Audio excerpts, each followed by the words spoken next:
আসসালামু আলাইকুম প্রিয় দর্শক। দেশ ও দেশের বাইরে থেকে যারা আমাদের ভিডিওগুলো দেখছেন তাদেরকে জানাই অনলাইন এগ্রো বিডির পক্ষ থেকে আন্তরিক শুভেচ্ছা ও অভিনন্দন। আজকে আমরা এমন একটি মেশিন নিয়ে কথা বলব যা খামারি ভাইদের জন্য বা যারা ব্যবসা শুরু করতে চাচ্ছেন দুধ জাতীয় জিনিস দিয়ে, অন্য কিছু দিয়ে, তাদের জন্য খুব লাভজনক একটা ব্যবসা। তো এই বিষয় সম্পর্কে আমাদের বলবে স্ক্রিনে দেখানো ভাইটি। ভাই আসসালামু আলাইকুম। ওয়ালাইকুম সালাম। ভাই আপনার নাম? আমার নাম মোহাম্মদ রফিকুল ইসলাম। আমি অনলাইন এগ্রো কোম্পানিতে কর্মরত আছি। আচ্ছা, ভাই অনলাইন এগ্রোতে কর্মরত আছে। ভাই এখানে আমরা ২ টা মেশিন দেখতে পাচ্ছি যে আপনি জি, ২ টা মেশিনের উপর হাত দিয়ে আছেন। এই ২ টা জি। মেশিনের নাম কি?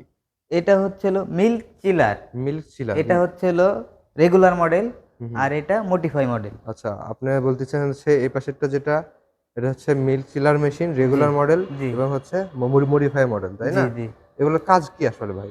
এইগুলার কাজ হচ্ছে দেখা গেল অনেক খামারি ভাইরা আছে জি। যাদের মনে করেন দুধ অনেক সংরক্ষণ করে রাখতে হয়। হ্যাঁ, হ্যাঁ, দেখা হ্যাঁ। গেল যে কোনো ক্ষেত্রে তাদের সমস্যা হচ্ছে দুধ রাখা। হুম, হুম। এই ক্ষেত্রে ওনারা আমাদের কাছ থেকে চিলারগুলো নিতে পারে। আচ্ছা, মানে এর মধ্যে দুধগুলো সংরক্ষণ করে রাখতে পারবে। মানে কোনো খামারি ভাইদের অনেক ক্ষেত্রে দেখা যায় দুধ ৪০০ লিটার ৫০০ লিটার দুধ হলো, জি, জি। সেক্ষেত্রে হচ্ছে বিক্রি হলো না। হ্যাঁ, হ্যাঁ। সেক্ষেত্রে দুধটা হচ্ছে ফ্রিজে রাখলে নষ্ট হওয়ার একটা ভয় থাকে। জি, হ্যাঁ? অনেকে ফ্রিজিং করে দুধ নিতেও চায় না। অবশ্যই। হ্যাঁ? সেক্ষেত্রে চিলারে রাখলে ৫ থেকে ৭ দিন দুধটা সংরক্ষণ থাকবে, তাই না? জি, জি। তো আচ্ছা ভাই।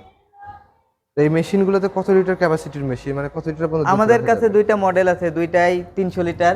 আচ্ছা। এটা হচ্ছে হলো রেগুলার আইটেম হ্যাঁ, হ্যাঁ। আর এটা হচ্ছে আপনার মডিফাই আইটেম। Modify item. জি, তাহলে আমাদের হচ্ছে ক্যাপাসিটি হচ্ছে ৩০০ লিটার, তাই না? জি, জি। ৩০০ লিটার ক্যাপাসিটির মেশিন।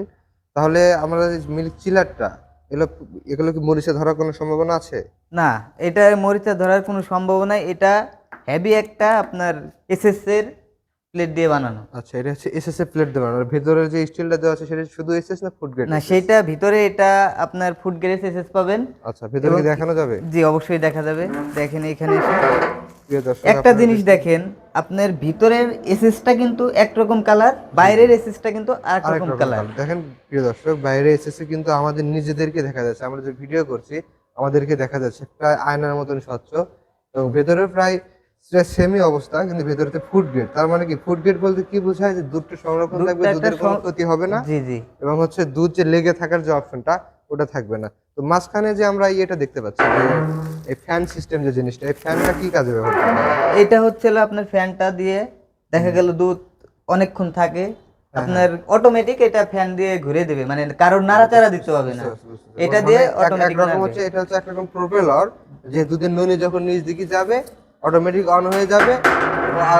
আপনার ঘুরে ঘুরে আবার সবকিছু ঠিক করে দেবে। জি, সুন্দর একটি ব্যবস্থা। আবার দেখছি লক সিস্টেম করে রাখছেন, মডিফাই সিস্টেম, জি, তাই না? এটা লক যে সিস্টেম। আপনি চাইলে তালা দিয়ে রাখতে পারবেন। চাইলে তালা মেরে রাখতে পারবে। দেখা গেল যে আপনি জি, তালা মেরে রেখে কোনো জায়গায় যাইবেন, জি, জি। সেই ক্ষেত্রে এখানে তালা আর মেরে ভাই এখানে যাইতে একটা হবে। বিশেষ একটা কথা, আমার ধরেন এখানে যে আমরা কম্প্রেসর কনডেন্সার ইউজ করছি, এর ক্ষেত্রে পরে যাচ্ছি, এটা কি আমাদের কি ফুললি অটোমেটিক না ম্যানুয়ালি? এটা ফুলি অটোমেটিক। ফুললি অটোমেটিক, জি, তাই না? প্রিয় দর্শক এটা আপনারা ফুললি দেখতে পাচ্ছেন অটোমেটিক। Fully automatic. এখানে হচ্ছে আপনার টেম্পারেচার সেট করার অপশন আছে। জি, জি। তার মানে আপনি যে টেম্পারেচারে রাখবেন সেই টেম্পারেচারেই থাকবে। যে টেম্পারেচার হাই হয়ে যায় অটোমেটিক আবার মেশিন অন হবে, হয়ে আবার সেই টেম্পারেচারে অটোমেটিক চলে নেমে আসবে। আসবে। ওকে, বুঝতে পারছি। আচ্ছা ভাই, অনেক ক্ষেত্রে দেখি যে আমাদের কনডেন্সার গুলো, জি, এগুলো দেওয়া হয় হচ্ছে এসির। এসি। এসির ভালো না আপনারা যে কনডেনসার দিচ্ছেন সেটার ভালো? এসিটা আপনার ভালো হবে না অতটা।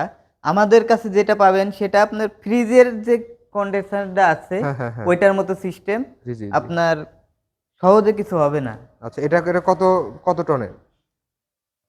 এক ১০০ ১ টন, তাই না? ১ টন, ১ ১ টন। টন ১ টন ক্যাপাসিটির হচ্ছে কনডেনসার। জি, আসলে ১ এসির টনের ক্ষেত্রে কন্ডেন্সার। একটা সমস্যা হয় কি, আপনি দেখেন যদি রুমে আপনি টেম্পারেচার সেট করতে যান, সেক্ষেত্রে ১৮ র নিচে বা সর্বনিম্ন ১৬ তে আসলে এসির ১২টা বেজে যায়। জি। সেক্ষেত্রে আপনার এখানে দুধ সংরক্ষণ রাখতে হবে ৪ থেকে ৬ ডিগ্রির ভেতর। হ্যাঁ, হ্যাঁ। তাহলে এসি জীবনে ৪ থেকে ৬ ডিগ্রি আনতে পারবে না এবং এখান থেকে দুধ সবসময় হচ্ছে ইন হবে, আউট হবে, ইন হবে, আউট হবে।